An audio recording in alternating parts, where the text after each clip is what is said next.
Pendapat yang paling kuat pada makmum membaca Al-Fatihah atau tidak di belakang imam, yang disepakati oleh para ulama, yang saya sebutkan dulu yang disepakati ya. Yang disepakati adalah kalau sholatnya sir, tidak ngerasin suara, seperti misalnya duhur, asar, kemudian rakaat ketiga maghrib dan 2 rakaat terakhir isya, gitu kan? Ini namanya sholat sir, kecilin suara. Maka wajib makmum membaca Al-Fatihah. Wajib makmum membaca Al-Fatihah, gitu kan? Kecuali dalam keadaan ini khilaf ulama, bagaimana kalau dia baru membaca Ar-Rahmanir Rahim, Maliki Yaumiddin, imamnya Allahu Akbar ruku. Apa yang dia harus lakukan? Jumhur ulama mengatakan ikuti imam. Karena dia sudah berijtihad, dia sudah baca, gitu kan? Tapi tidak selesai, sama dengan orang masbuk, baru Allahu Akbar, imamnya kita baru baca 2 Al-Fatihah sudah ruku. Apa yang harus kita lakukan? Jumhur mengatakan ruku saja. Imam Syafi'i mengatakan tidak, harus dia baca. Nggak bisa. Dan dia boleh ketinggalan untuk mengejar Al-Fatihah sampai 3 gerakan. Kalau dalam mazhab Syafi'iyah, gitu kan?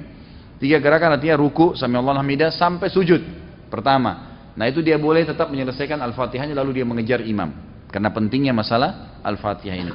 Tapi kalau sholatnya jahar, ngerasin suara, subuh, 2 rakaat pertama maghrib, gitu kan? 2 rakaat pertama isya, maka ini hukumnya jumhur mengatakan tidak ada bacaan bagi makmum. Kecuali imam memberikan jeda waktu.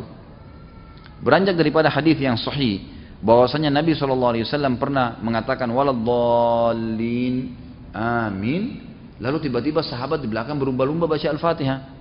Jadi ada suara bergemuruh gitu. Sehingga bacaan Nabi SAW, Nabi sendiri terganggu SAW, dan makmum juga tidak konsentrasi dengar bacaan ayatnya beliau. Beliau begitu salam lalu beliau mengatakan mali unazi', kenapa tadi saya diganggu dengan bacaan kalian? Kata perawi hadisnya kalau saya tidak salah Abdullah bin Umar radhiyallahu anhu berkata, mulai semenjak itu saya tidak pernah lagi membaca Al-Fatihah di belakang Nabi SAW kalau sholatnya jahar, kalau sholatnya ngerasin suara gitu. Ulama-ulama seperti Imam Syafi'i rahimahullah melihat bahwasanya orang yang membaca Al-Fatihah baik sholatnya jahar, kerasin suara atau sir, itu wajib.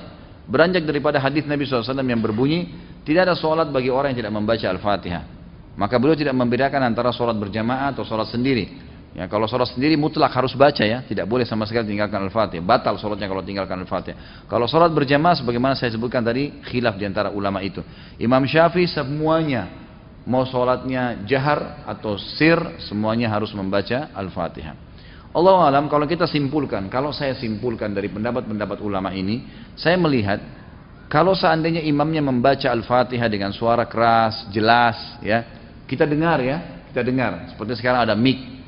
Lain kalau mati lampu gelap, tidak kedengaran suara atau kita terlalu jauh dari imam, itu lain. Walaupun sholat jahar tetap wajib baca Al-Fatihah tuh, karena kita tidak dengar. Karena memang Allah berfirman, umumnya ulama berpegang pada ayat ini, a'udzubillahi minasyaitonirrajim, fa idza quri'al qur'anu fastami'u lahu wa ansitu. Kalau Al-Qur'an dibacakan, dengarkan baik-baik dan ya telitilah, jelihlah. Berarti kasusnya adalah kalau dengar. Kalau dengar kita nggak boleh berkata yang lain, gitu kan? Nah, kalau imam sholat jahar, maghrib misalnya, tapi mati lampu, kita di saf ke-5 atau ke-6, ke-7 ke belakang, nggak dengar. Atau sholat di belakang perempuan nggak dengar sama sekali. Mereka tetap baca Al-Fatihah selama tidak dengar. Tapi kalau mereka dengar Al-Fatihah itu, seperti tadi imam kita Masya Allah membaca misalnya, kita dengar. Dan pada saat mengatakan waladhdallin, kemudian semua mengatakan amin. Begitu selesai amin, imamnya baca langsung surah. Nah ini Allahu alam, yang lebih dekat pendapat ulama mengatakan tidak lagi baca Al-Fatihah. Kembali kepada hadis, ya, bacaan imam adalah bacaan makmum. Itu sudah ada hadis yang menjelaskan masalah itu. Tapi kalau imamnya jeli dan dia lebih faham masalah fikih menjadi imam, adalah setelah waladhdallin amin, imamnya diam jeda 7 ayat Al-Fatihah. Maka pada saat itu makmum silakan baca, gitu kan? Dia membacanya. Jadi ini tinggal tergantung bagaimana kondisi imam memberikan dia kesempatan. Allahu a'lam.